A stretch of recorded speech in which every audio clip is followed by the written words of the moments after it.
Alright, let's talk about fear for a moment. We can all agree that we have been scared and know what it's like being scared. That tingling sensation that goes down your spine, whether it was when you were home alone or watching a horror movie, we have all felt that at some point in our lives. But I mean, what is fear? Fear is often described as an unpleasant emotion produced by some kind of threat. Fear, along with emotions such as joy and dread, causes a change in the function of our brain. I think we can all agree here that some of us go out of our ways to be scared, while others just try their best to avoid scary situations. But what I'm trying to argue here is that whether it is that you like being scared or not, a healthy dose of fear might actually help you feel alive.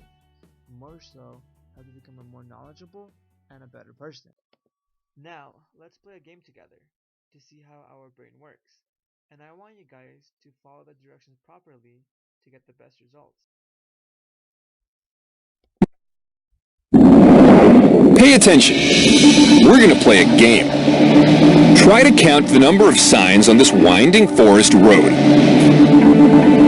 Ready? Go.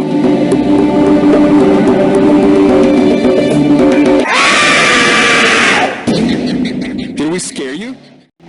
Did you jump when the demon popped up? If you did, that's a completely normal reaction. But why were you scared? He's just an actor in makeup and latex. There's no way he could possibly hurt you. Simple jump scares like this one show you just how powerful your brain's fear response is. Fear is your brain's alarm system, triggered by sudden motions, sounds, anything that could threaten your safety or survival. Well, after all that info, this then leads us to what we know as flight, fight, or freeze responses. These responses are our body's immediate responses to when we're faced with fear, as like an immediate danger. If you think about it, all those responses are actually seen in nature throughout pretty much all animals. And even though we modern day humans don't actually need to fight, run or play dead to save our lives, nearly as often as we once did when we lived out in the open with other animals, we often feel obligated or sort of feel as though that were the case. If you really think about it though, you often use flight, fight, or freeze responses pretty much almost every day or everywhere in your life.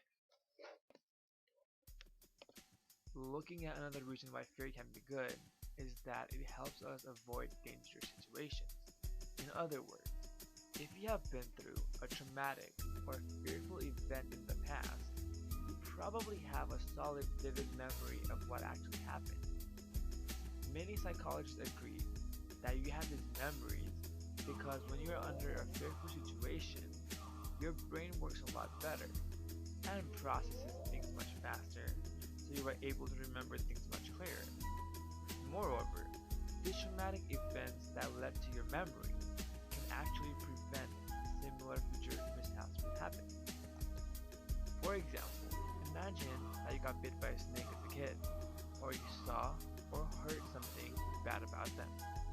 And if you were to see a snake now, because of that memory that you have about them, you are naturally going to be more cautious towards it, which could potentially save your life. Now, let's play another game to see how these memories work and get an insight from Dr. Cameron. Watch this series of images very closely. Ready? Go. Do you recall seeing any shoes or keys? Probably not. At this speed, 80% of the people we showed this to don't see either the shoes or the keys. We'll slow it down. Did you see them this time? You probably did. Now, we're going to play a different series of images and test you on them after. Ready? Go.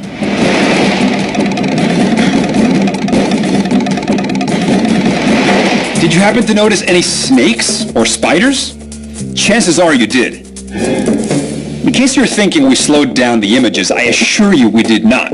All we did was substitute the shoes and keys with pictures of snakes and spiders. Why did one set of images jump out at you while the other didn't?